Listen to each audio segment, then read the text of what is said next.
And welcome back to Late Night Lately, the late night show. I'm your host, Chad White. If you didn't know, this is the late night show for the website, cpluscomedy.com. Like I just said, it's a website. Go there. Welcome back. You know, animals don't need to come over here when I'm talking. Hey, I've got a monologue for you. Got some jokes for you. I've got some jokes for you. Let's get into it.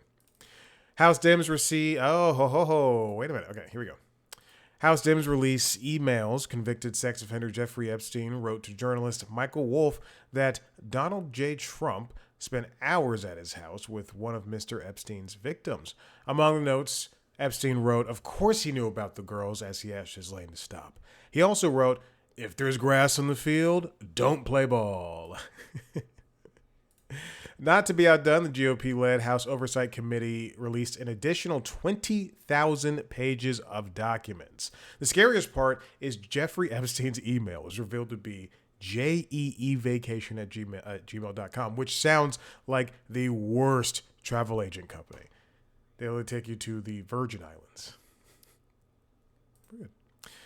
Writer Michael Wolff began one email to Epstein with the advice that you should let him hang himself. Uh-oh. I think Jeff took that message wrong and way too literally. The grandson of JFK, Jack Schlossberg, announced his run for Congress. During an interview with the New York Times, he gave insight on bits of his life, including saying Sydney Sweeney's not hot, having a crush on Janet Yellen, and how he eats a can of sardines a day. And it looks like the fabled Kennedy curse doesn't just come for their lives. It also attacks the sex drive. And finally, this week, scientists were able to recover RNA from a baby woolly mammoth's body. And at this moment in time, every serial murderer's ears perked up. What? The DNA and RNA can be recovered and frozen? And that's all the jokes I have for you. We're done. We're done with the jokes. Oh, shit. Whatever, doesn't matter. Welcome back in. Here we are. We are hurtling toward Thanksgiving break. I don't have to do this show anymore. Just kidding. I enjoy it. This is episode 79. Welcome back in. I feel like those jokes are fine. All right, let's get into it. This week in late night, we had... I should make some sort of jingle for that. I'm not going to, but maybe I should. This week in late night, we had... again, it's almost winter time. People are coming out for their movies and their shows. But sometimes it's scattered, sometimes it's not. On the Tonight Show, Jimmy had on people like Billy Bob Thornton, and I don't know who these people are. Aaron Veet, Leah Michelle, and Nicholas Christopher. Okay, I'm sure there's some sort of Broadway play. Chess. Yes, they performed a song from Chess. Fine. Then the Tonight Show writers performed a sketch, which was really great. I think it was just like the idea of the sketch was very funny. It also showed that maybe the Tonight Show writers aren't diverse at all. It confirmed my suspicions. But this is a Tonight Show on the street. Mac Hubel attempts to interview New Yorkers on cuffing season, and the whole bend to the sketch is that there's other people shooting their own shows. A lot of them are TikTok, which is what happens nowadays. They also did a freestyling with the Roots, which again amazes me how this crowd. I think about this all the time. I'm not kidding. At least once a day, because I guess I watch the Tonight Show I watch these stupid late night shows every day, but at least once a day, I have this thought, and this is very true. I have this thought is that we are so lucky that Fallon is so lucky to have such a talented team of people surrounding him. He has Lauren as a producer. He's got Steve Higgins as a producer and sidekick. I assume Steve Higgins produces on that show. He also has the Roots as his house band, which is insane. Miles Teller was there. Hannah Berner was there. Hardy performed. Ben Stiller was there. Brad Paisley was there. Peter Ravello performed some stand-up. They also had the Jonas Brothers, the Joes Bros, Scott Kelly, Matthew Rhys, Asia Wilson, and Fiona Cawley did stand up. And it looks like the Jonas Brothers did the musical genre challenge. I last night I watched just the monologue, and last night I mean this morning I watched just the monologue, and then I fast forwarded all the way to the stand up. You're welcome. On Late Night with Seth Meyers, he had another banner week as always. Along with the closer looks, he also spoke to Michael Shannon, Elizabeth Olsen, Joel Edgerton, Edgar Wright, and Elle Fanning, as well as Dave Franco, Matthew Broderick, Callum Turner, and Claire Danes. And we saw the return of Jokes Seth Can't Tell. And finally, this crowd was in it. Like, I feel like usually with Jokes Seth Can't Tell, there's two camps. People who are there. There's two camps when it comes to Late Night with Seth Meyers, regardless. There's people who watch him do Closer Look, and that's all they care about. And then there's people that want everything, want all the weird stuff, want all the stuff that's too esoteric, normal for normal comedy, like that sketch they did, Jules. Just type in Late Night Jules, and I believe that's what it's called, Late Night Jules. Yes.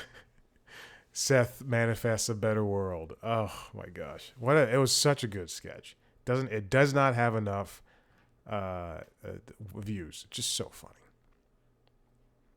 Also, I heard Elle Fanning on, what's the podcast? Hold on, now I have to go to my thing. I don't have to, but I choose to. Off Menu with Ed Gamble and James Acaster. Speaking of which, I have to watch Taskmaster. I have not seen the series finale for series 20. So, I did see that they put out a tour of the set. None of this matters. Next up, Jimmy Kimmel Live. Anyway, I love Late Night with Seth Meyers. I think it's so great. I was also watching a bunch of old sketches from Late Night with Seth Meyers. They used to do sketches. And this is, I'll get into this with Jimmy, concerning Jimmy too.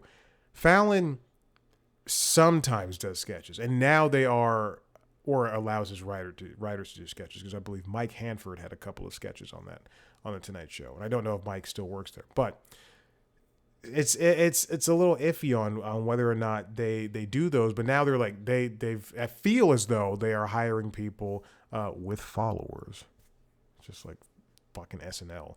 But they're hiring people to write for this program who are more sketch oriented, and by sketch I mean not like Ew that Jimmy Fallon does, but it's this man on the street stuff that is pre-written.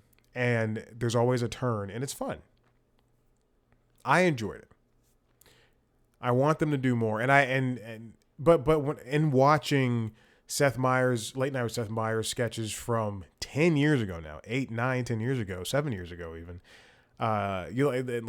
and his sketches are like the very like the Game of Thrones recaps. Seth brings Jon Snow to a dinner party. That's one of them. That's one of his most popular videos. Boston accent trailer. I'm just scrolling through these, and they're in the top. They're in the most popular things. Some of the most popular watch things. Growing Up Orphan Annie. Even that was super early on, and I would say that's less of a sketch. Boy, it's sad to see this John Mulaney thing from 5 years ago when we knew that he was in trouble. Game of Jones. Leslie Jones and Seth return to watch Game of Thrones. Yeah, that's fun. The Larry David stuff. It's the Larry David sketches they did years ago. I mean, that stuff is so fun. But the reason why they probably don't do it anymore is because it takes too much time, and by and large probably costs too much money. So, and by too much money, I mean like they don't want to pay people to do stuff outside the hours of probably 9 to 5. On Jimmy Kimmel Live, it was supposed to be 80s week, and Jimmy was had 80s monologue style jokes. He dressed in a Johnny Carson style suit. They had curtains like Carson's Tonight Show. They interviewed George Clooney, and Christopher Cross played sailing, and Mike Tyson was there. And then on day two, in the wee hours of the morning, band leader and best friend to Jimmy Kimmel, or best friend and then subsequently band leader to Jimmy Kimmel, Cleto Escobedo III passed away, or the third passed away, and he'd been sick for a long time. It'd been revealed in articles, found in articles. Apparently he left the show months ago to get treatment for whatever it was that was ailing him, and he's survived by his wife and two kids. His father is still part of the show in the band, and his mother's part of the show, somehow just showing up every single day to the studio. They still spoke with Morgan Fairchild and Eddie Murphy, which was kind of this is it wasn't a good interview, not because of how Jimmy felt, but because of how Eddie Murphy is. just oh my goodness, and the audience, all they wanted to do was applaud things. Anyway, but it was he gave a nice monologue concerning his friendship around with Cleto, and it was just nice to see. If you'd watched the show, Jimmy mentioned countless times that his best friend is Cleto. So it stunk to see that he was sick and passed away, and then they took the next 2 nights off, and I believe that they're still on schedule for next week. So we'll see what happens with that. But it's unfortunate the rest of 80s week had to be canceled, and it's unfortunate that Cleto passed away, because it would have been nice to see a little theme week in this hectic time, in this hectic period of the world. I hate to say time. I hate that. I hate when people are like, this crazy time we're living in, like the most fucking like grossly just bland thing to say, this blanket comment. Speaking of shows not airing full weeks, I watched Wednesday's episode of The Late Show thinking it was Thursday's, but there apparently was not a Thursday episode of Colbert's Late Show. And I don't believe there was any news about that. Maybe he's going to go down to 3 days a week, and like how Carson went to like 1 day a week or something like that. Or Carson went to 4 days a week, excuse me. He just gave Monday up to guest hosts. As we march towards the end of Colbert's tenure on the Late Show, it has just gotten to a point where, and this happens with Jimmy Kimmel Live too, the audience is there just to be rowdy and to make noise, and it feels like watching later seasons of Married with Children, and it's what I hate about Married with Children, where the audience just starts whooping and hollering. It's the same shit I hate about Peloton.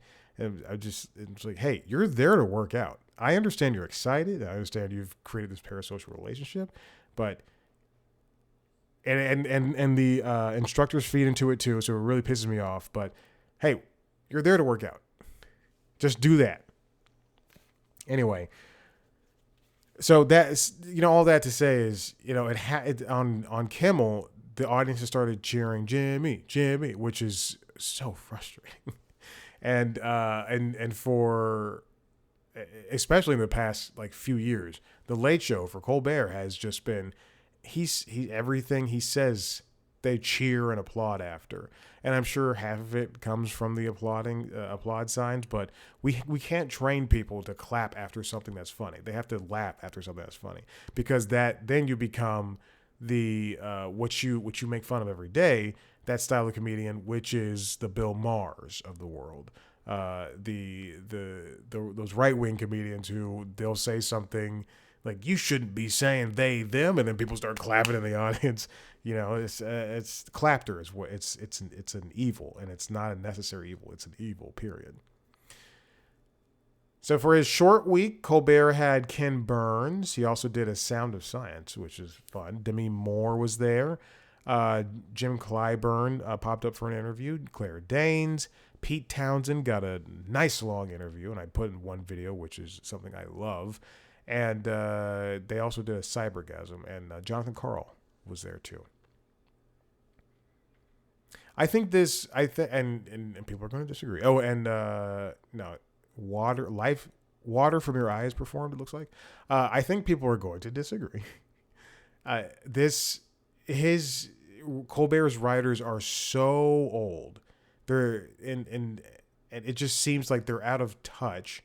And whoever writes the monologue is just not. I assume it's Colbert is not doing a good job. It just I don't know. I don't know. People complain about Fallon, but if you, and I'm sure there's not, people don't watch late night all the time like I do, and have anything to put this up against. But man, it's just unfunny. Now at points I'm just like sitting there listening to a crowd clap after Colbert said something not even mildly entertaining. On the Daily Show, Jon Stewart sat down with, he talked about how the Democrats caved for the shutdown, and he spoke to Representatives Chris DeLuzio and Representative Pat Ryan.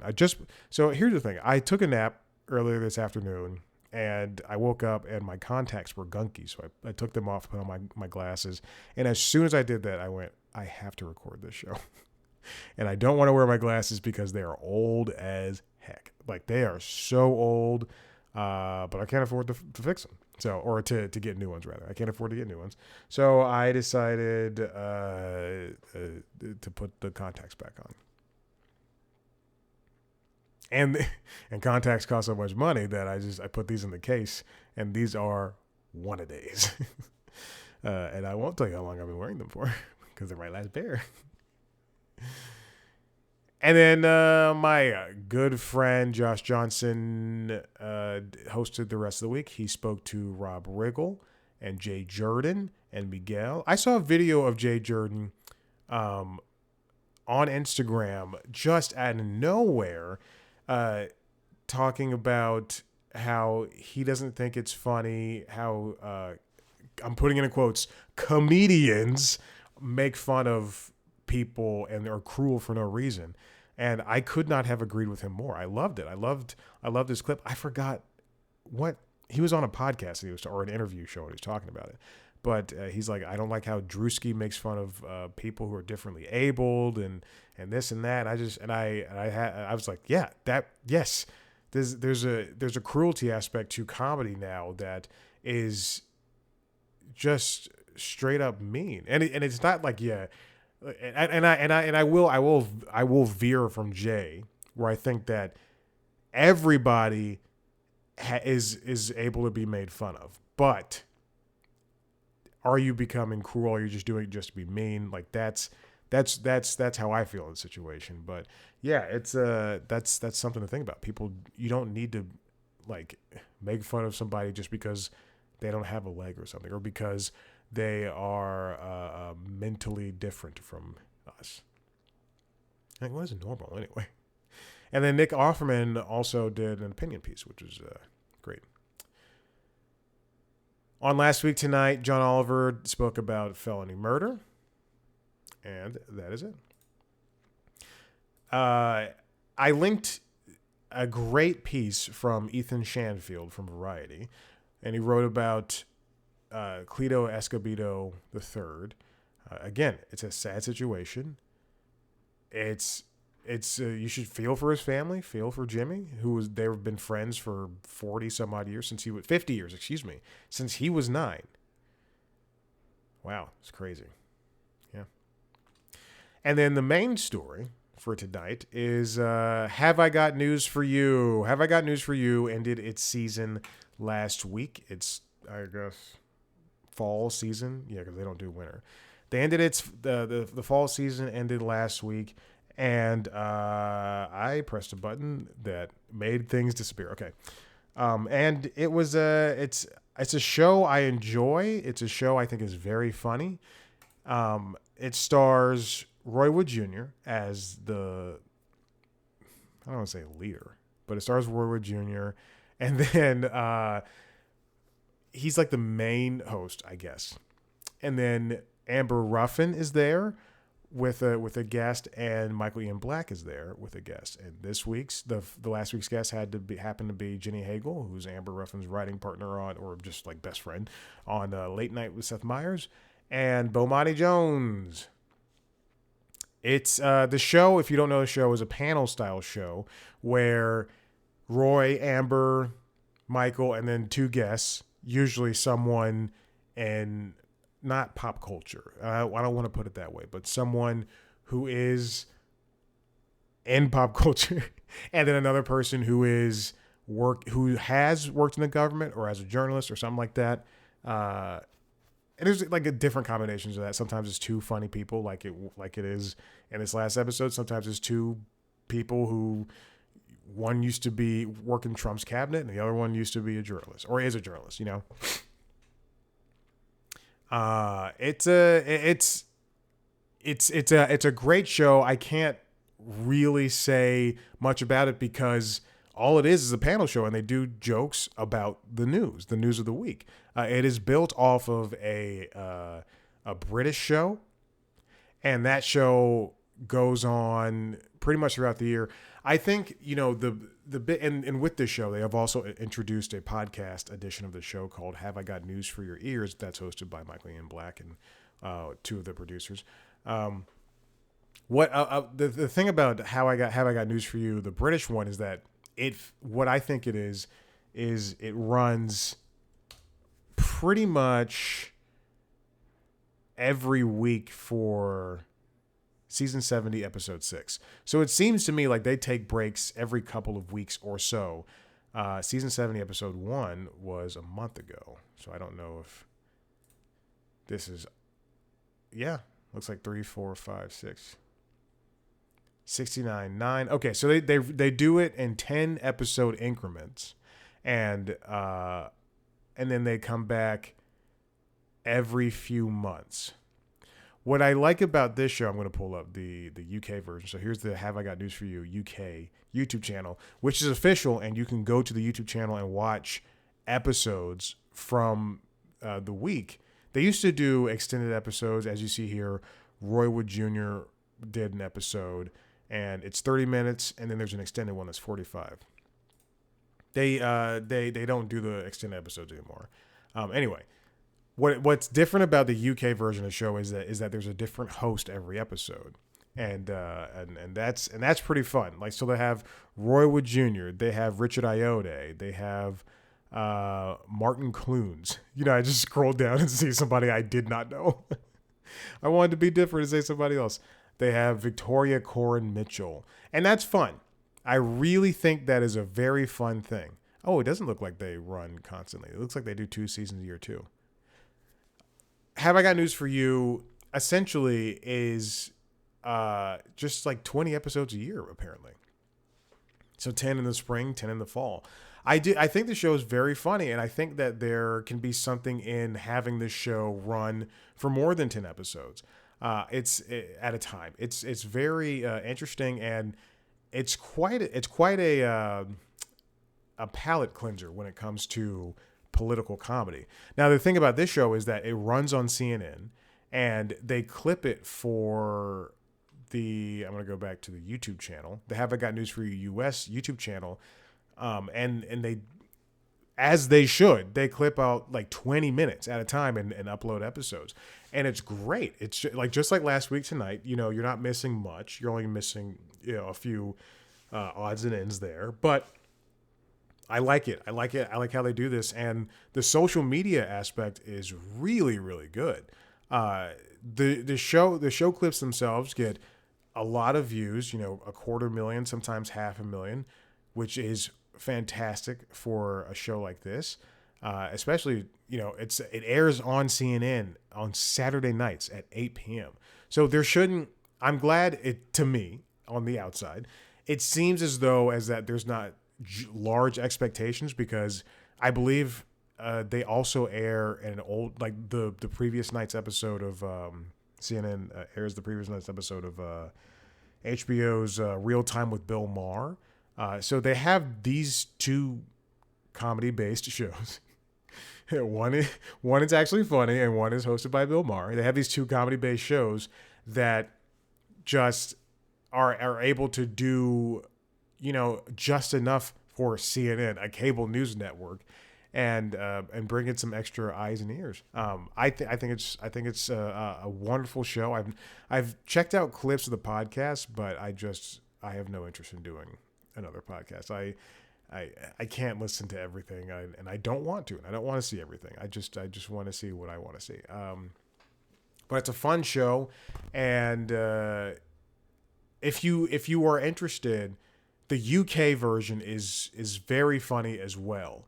And the games are very silly. The games are very silly especially the one up top where they show clips of news and news adjacent things, and the comedians try to guess, or the news people try to guess what's happening in the clips and how they relate to the big story, and sometimes they'll throw you a big curveball. But Roy does a fantastic job in leading the show.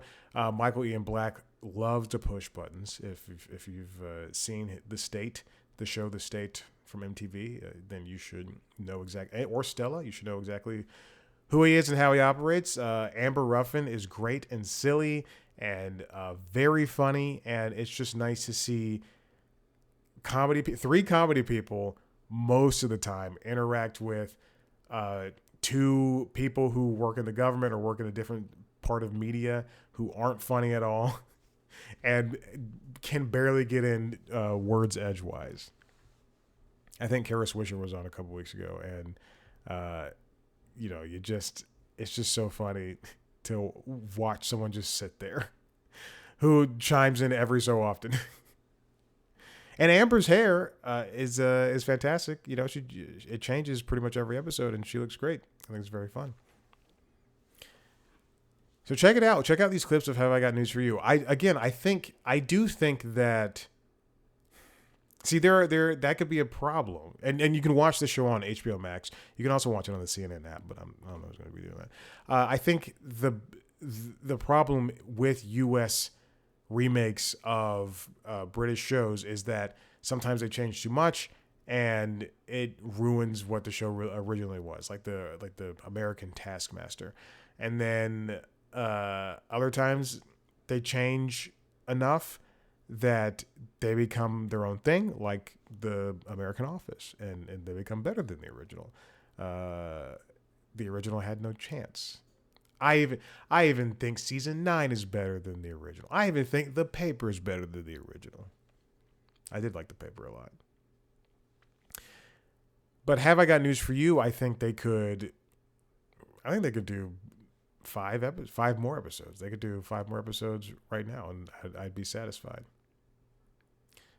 Whatever. All right, I'm done. Listen, go watch the show. If you like what you heard here, head to the website, cpluscomedy.com, where you can see a majority of the things I've ever done. If you want to see a video version of this show, as well as LinkedIn Logs, the Jobs podcast, and the Constitutionals, the Entertainment Business News podcast, go to youtube.com/cpluscomedy, where you can also watch me talk to famous people under a show called The Interviews. This week we had Tiffany Haddish, and she was talking about her new Peacock docuseries. So check that out.